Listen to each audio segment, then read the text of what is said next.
All right. Hi, everyone. My name is Aparna Dandekar, and I am a board certified family physician, osteopath, Ayurvedic practitioner, and Buteyko method instructor here at the Institute of Health and Healing in San Francisco. So, today I want to talk about nasal breathing and mouth breathing and the significant difference between the two. And I want to start up by asking you, what if I told you that you got not just one, but 22,000 chances each day to improve your health? And what if I told you that the key to so many of those little annoying ailments that we assume are due to aging or stress, or we chalk off to menopause or andropause, or I'm just getting a little old? What if those things, and I'm talking about like fatigue and brain fog, low libido, morning grogginess, dry mouth in the morning, allergies, cold extremities, hands and feet, snoring, and bad breath, no matter how many times you go to the dentist, no matter how impeccable your oral hygiene. What else? Asthma, anxiety, high blood pressure, constipation, irritable bowel, poor exercise tolerance, or even teeth that shift when you're an adult. And you suddenly find yourself needing orthodontia. How could all of these um, be related? What if I told you that they were? And what if I told you that they were linked to breathing incorrectly? And that's what we're gonna share today. Um, if I told you that all of these things, diverse conditions, often may have one thing in common, it is chronic hyperventilation, or what I may refer to as big breathing during this talk, and I'll explain shortly as we go along.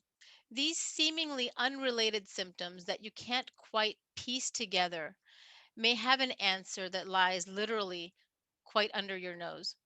And the best of all is that these ways of looking at health are completely free of charge, as free as the air you breathe around you. So, the methods that I use in my practice to unlock these answers are the Buteyko breathing method, which I'll focus on in this talk, and also pranayama. Some of you may have heard the pronunciation pranayama. And that is, both of these techniques are very powerful. Pranayama is an extremely ancient breath practice from India, and Buteyko breathing method is more modern. I do want to note that these practices are never to be used without proper supervision, and they don't ever take the place of standard conventional medical care and practices. So I get that out of the way. So let me talk about the Buteyko method. Konstantin Buteyko was a Russian physician who developed his own breath techniques to improve his own health and to re-educate the body to reverse chronic hyperventilation or big breathing. And I only have 15 or 20 minutes to succinctly distill down the key takeaway points of the Buteyko breathing method. So I'll borrow what my teacher, who is Patrick McCune from the Buteyko Clinic International, what he says. So I'm going to go to the next slide. He boils the method down to two simple things: breathe only through the nose and breathe less. Those are the two things you have to remember. Breathe only through the nose, and when you're breathing through the nose, breathe less. Doing these two simple things will help many of the symptoms that I mentioned earlier in the talk. Asthma and allergies I've seen in my practice get markedly better. Sleep quality goes up, exercise endurance, so many things. Alertness during the daytime get better. The Buteyko method and pranayam are techniques of controlling the breath. Let me go to the next slide. Breathing lightly, but deeply, nasally, and quietly into the diaphragm. Now, pranayam has some practices where you're breathing through the mouth. There's some exercises where you are mouth breathing, but for the most part, the goal of pranayam and the Buteyko method is to breathe this way, in lightly, deeply, nasally, and quietly, diaphragmatically. Unfortunately, breathing is considered by many people to be too simplistic a remedy, right? It's not glamorous, it's not the next best pill, it's not going to be in a glossy magazine. There's no money in it. But big breathing or chronic hyperventilation is a deep concept. I can simplify it though in this talk by telling you that too much of a good thing is bad. For example, then I'll go to the next slide. We all know that food is needed to survive, right? But we know too much is bad. Water is needed, but of course, if we have too much water, we throw off our electrolytes. That can be dangerous. Sleep is needed, rest is needed, but again, oversleeping and a sedentary lifestyle are also bad. So similarly, breath is needed, obviously, but over breathing is bad. And what happens when we breathe over the requirements of the body? In short, we blow off too much carbon dioxide, which of course we do need to exhale, but not in the amounts we do when we overbreathe. Carbon dioxide is an important molecule that takes part in many chemical reactions in the body. It's not merely a waste gas.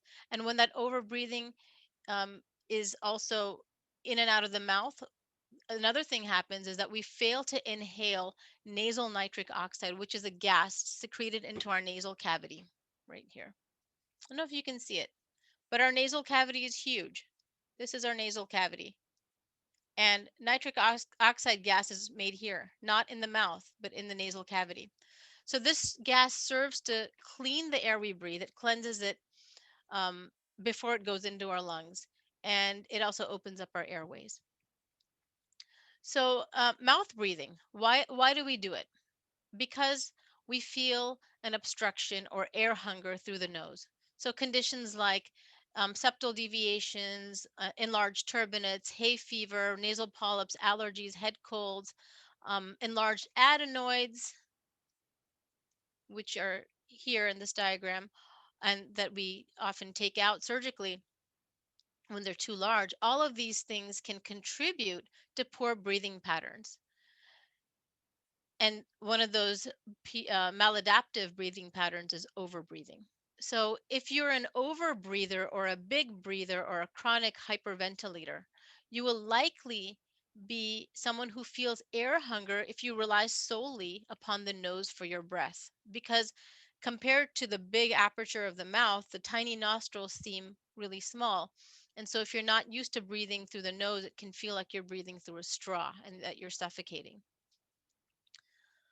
So why is, I'm going to go to the next slide here. Why is mouth breathing bad for you? Well, if I were to be shallow and superficial, it just looks bad, right? So it's not a good look to have your jaw hanging open. In fact, if you look up the word mouth breather, you'll find that it's a synonym for a dull-witted person. Certainly, none of us want to have that look. It also doesn't sound good, right? With when mouth breathing, the nasal passages become sniffly and congested. It can affect your voice. It can also cause hoarseness in the voice. It's also a visual sign for poor health. So if you don't believe me, look at the animal kingdom, right? So a sick animal will often breathe through its mouth. That's one of the telltale signs that something's not right when the animal's standing there with its mouth open. All healthy animals, to my knowledge, except the dog when it's hot, will breathe through the nose, right? Dogs cool off. And also sometimes when you need extra breath when you're running, you'll open the mouth if you're a dog or an animal. But other than that, all animals, including humans, are nasal breathers. Even humans as babies start out as obligate nasal breathers. And that's because if you look at the anatomy, and I'll pull up the anatomy slide.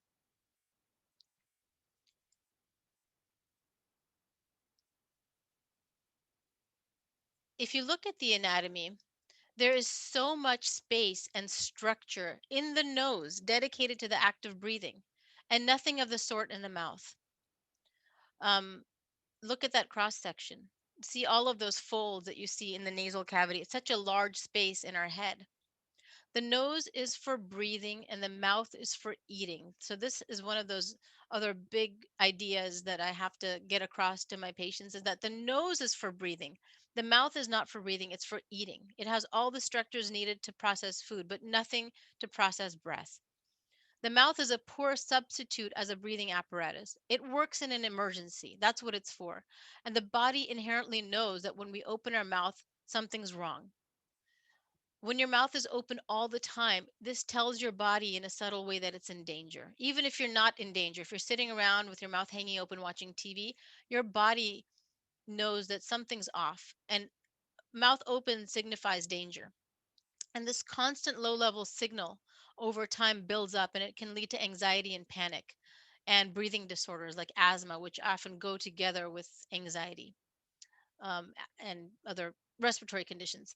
So, oftentimes, we can avoid panic attacks by controlling the breath, not simply because breathing magically takes away our mental sources of stress. It certainly doesn't, but because anxiety largely lives in the body as much as it does in the mind. So, if we can control the breath, we can control the biochemistry of the body, then those changes also help how we respond to stressful situations and can really help with anxiety. And I see it in my practice, and such a fantastic tool.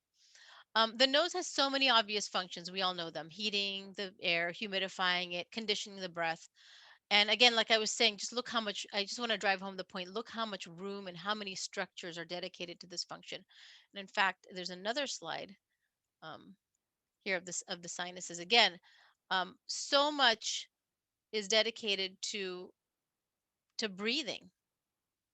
And if you look at the oral cavity, there are no such specialized structures.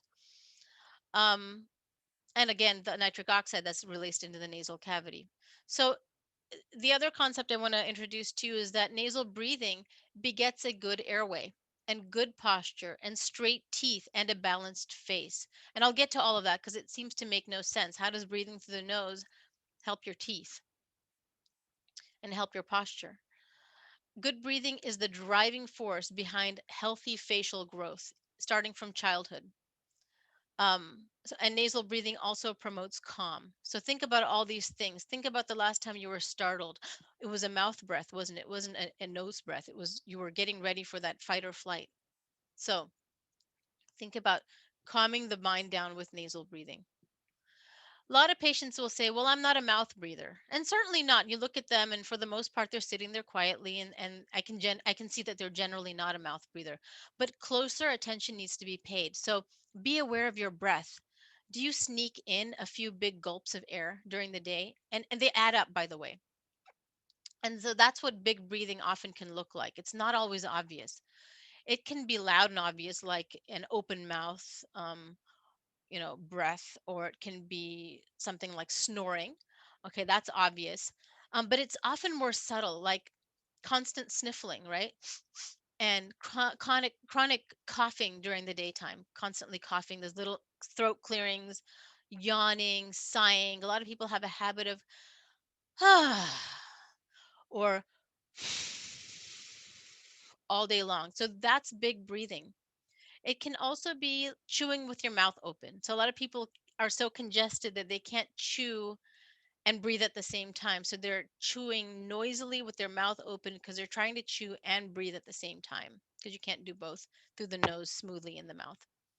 It can also look like, you know, big breaths or long sentences, or you tell a joke and you laugh and then you collapse into like a wheezy laughter. Um, just a little bit of a chuckle, but then you can't stop laughing and wheezing, or your laugh turns into a wheeze, right? It can look like, a random tickle in the throat that just turns into this coughing attack, especially several weeks after a cold. It can be big laughs, like I mentioned earlier, or sorry, huffing and puffing when you're working out. It can even be loud nasal breathing. So remember, the two conditions of the Buteyko method were breathe nasally and breathe less. You can be a nasal breather but still be a big breather by breathing through the nose loudly, whistling through the nose.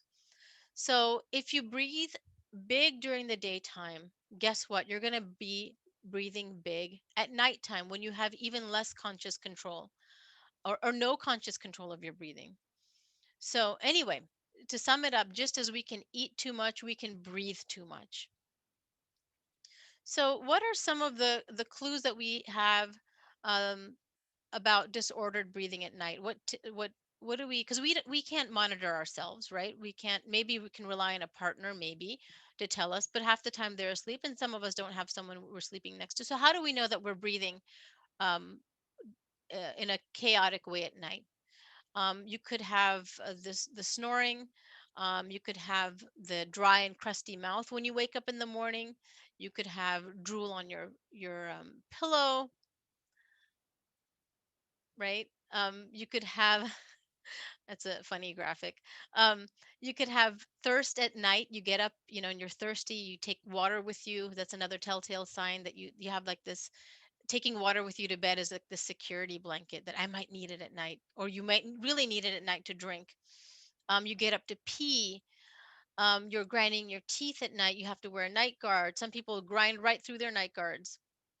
Or even another subtle clue is that when you wake up, your blankets are in disarray, and they're all over the place, and your limbs are kind of like all, you're not sleeping in a comfortable position. You're just kind of sprawled out.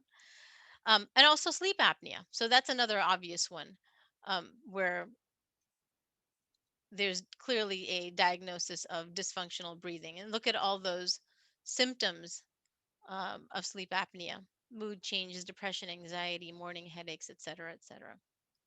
So sometimes I'll tell the patient to sit there and pretend that they're snoring. I'll have them actually sit there and make the sound right there in the office, and it's a good icebreaker because it looks really silly. And if they're feeling shy, I'll join them too. But if you were all to open your mouth right now and breathe heavily, go ahead and make that snoring sound. I think I might skip out on that right now in this presentation. But in order to make that fake snoring sound, you are constricting your airway and speeding up the airflow, the intake. And keep doing that for a few minutes and just see what'll happen to you while you're sitting there. Pretend you're snoring. You would get probably lightheaded, right? And now, if you do that all night long, plus you have periods of apnea where you're not breathing at all and your oxygen levels plummet, is it any wonder that you wake up groggy and non-functional, and that you need your caffeine in the morning, that you can't function without it, that you're irritable, that you have brain fog? Um, and the caffeine drinks help, the energy drinks help, but they only mask your fatigue. If you breathe like that all night long and you toss and turn, you never get deep enough sleep, you're getting up to go to the bathroom, is it any wonder that you wake up so frazzled and not ready to face your day? Another big clue is shifting teeth. We see this in children, but also in adults. What do the teeth have to do with breathing, or mouth breathing? Well, if the nose is congested, let me go to the next slide and the next one. If the nose is congested, then in order to breathe, the mouth opens, right? If the nose is congested, the mouth has to open. The tongue then has to drop down to the floor of the mouth to create a passageway, right? You can't have your tongue high up at the top of your mouth. It has to be on the floor so that you have air access to your airways. As an osteopath, my training taught me that the tongue exerts such a powerful muscular force on the cranium. And I like this slide because you kind of see the world through the vantage point of the tongue looking out. Um, with each swallow of food or water or even saliva, this tongue, what it does is it holds up, and it with its muscular action all day long, it holds up and reinforces the structure of a developing face in a child. And without that tongue up on the palate, because it's dropped down, and without that tongue holding up and reinforcing the structure, the face then starts to sink down, because this bone, which is the maxilla, I didn't bring my skull model, but this bone drives the forward growth of the face. And when this bone no longer has the tongue under it to support it, the face collapses. The face becomes long. You start to see white under the eyes. The palate becomes arched, very high, and can no longer then accommodate or house the tongue, because it's so narrow that the tongue can't fit up in that palate anymore. And so that in turn further contributes to the tongue lying on the floor of the mouth, you see? And then the weak tongue sits there on the floor of the mouth, further making it even floppier and weaker, because the tongue is a muscle, it needs exercise. But if it's hanging out on the floor all day long, you know, it's not getting exercise. So it gets weak and floppy. And then when you sleep, right, here's the tongue. When you sleep, this tongue falls back, and that causes snoring, sleep apnea, obstructive sleep apnea. So poor sleep causes brain fog, poor attention, behavioral problems in kids, bedwetting, teeth grinding, all of that. As the tongue is no longer exerting its upward force along the palate, the teeth have nothing to guide their growth, the top teeth. So they come in crooked and crowded. So without the tongue at the top, the palate becomes narrow, arched, and high. So I want to tell you that the ideal resting posture for children and adults, and watch out in your children, look for this. The lips should be closed. They should be nasally breathing. We all should be nasally breathing. The tongue should be on the palate, the top hard palate. It should be flat and wide, and that creates natural braces for the teeth. And when the lips are closed, the lips create a natural retainer. So this concept, this is, I'm borrowing this example from my one of my other teachers. She's an orofacial myologist, Kathy Winslow, and she's another person who influenced me in a big way. And when she said that to me, that blew my mind. When the tongue is stuck to the upper palate, we cannot breathe through the mouth. We have to breathe through the nose. So maybe you had great teeth as a kid, maybe they were straightened with braces, but something happened in your adult life to make that breathing change. It could be allergies, weight gain. The reasons are many. And now you sleep with your mouth open all night. And now you have shifting teeth. You understand the correlation now. And now you need braces all over again. It's a big booming industry to have adults in orthodontics. So I'm not even done talking about the harms of mouth breathing in children. As the maxilla does not grow forward, neither does the mandible, the jawbone. So you get a receding chin. And then the airway gets small because as the chin moves back, it pushes on the airway. So what does the body do to compensate? It cranes the neck forward to create a few more millimeters of space in the airway as the chin and tongue are in the way naturally, right? So when you're trained in CPR, when we've learned CPR, we where's my CPR?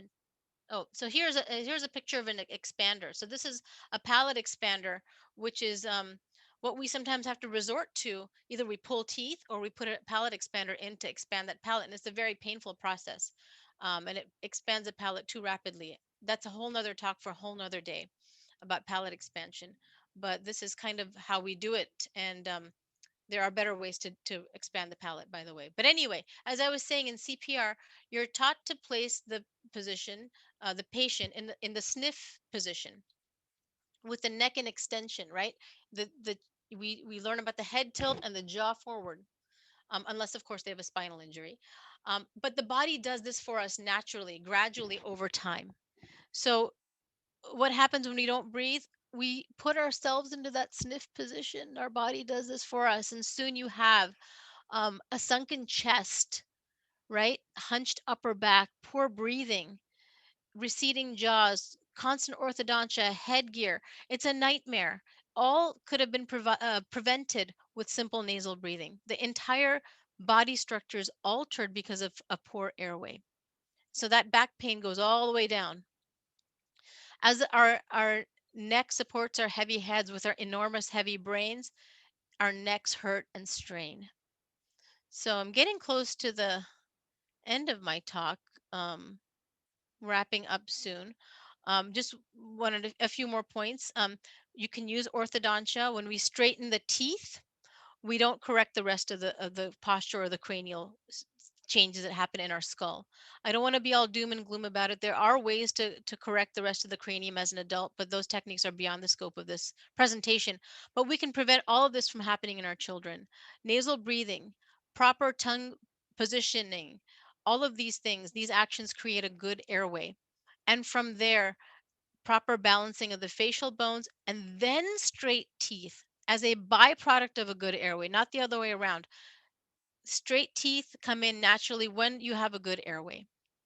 And there's a very much a developmental sequence to this. A lot of us will say, well, what about deep breathing? That's I've been taught in yoga classes and stress. Take a deep breath, deep cleansing breath, and then out of the mouth. Let it all out. Let the negative out. Does it really help? It's been told by everyone to do that. But yet, when we do this, and you can probably attest to this yourself, when we do this, we actually feel more air hunger. We don't feel like we can get enough deep breaths, right? We don't feel like we can get enough air, that we can fill our chests up enough. So that I disagree with the deep breathing for that reason. Um, Sighing, yawning, sniffling, chest breathing, breathing out of the mouth through pursed lips, all of these are large, fast, and noisy mouth breaths, usually as a stress response, right? When we're relaxed, we're not going, we're not doing that. We're doing that when we're only stressed. So, why would taking even larger breaths, noisier breaths, make any sense as a relaxation technique? Look at the calm people in your life. Just observe them. There's an ease to them. They're not huffing and puffing. They're using the nose. They're using the diaphragm, not the upper chest to breathe. Just observe. It's very interesting. Do a little people watching. It's fun. And reflect upon your own breathing. Watch people breathe. People say I'm pretty healthy. I have a touch of hay fever, maybe seasonal, some exercise induced asthma, a little bit of asthma here and there when the trees are in bloom, or eczema, which is a sister condition, or I just snore a little bit when I lie on my back or when I'm tired. I want to tell you that any amount of dysfunctional big breathing is not conducive to good health because it chips away, it literally erodes at your health. Can we restore nasal breathing? Yes, we can. There are Buteyko exercises we can do that I do in the office to decongest the nose without a nasal spray in a matter of minutes. These exercises increase body carbon dioxide and increase nasal nitric oxide pooling in the nose. And of course, these exercises initially work only temporarily until the brain catches up, until the chemoreceptors reset their carbon dioxide sensitivity. Again, this topic is beyond the scope of this talk, but if I can remove that nasal obstruction in the office, then I'm reassured that the patient can be a nasal breather permanently. Even if it's a temporary reduction in that obstruction, I know that with practice they can become a nasal breather for life. The less we use the nose, the stuffier it gets. The more we use our nose, the more we force ourselves to use the nose a little at a time, the better our nasal breathing gets and the clearer it gets. Um, so I just want to end by saying be breath aware. All of the wisdom passed down to us from our grandparents is true. Chew with your mouth closed, listen twice as much as you speak, and find the help you need to make the switch to nasal breathing. Thank you.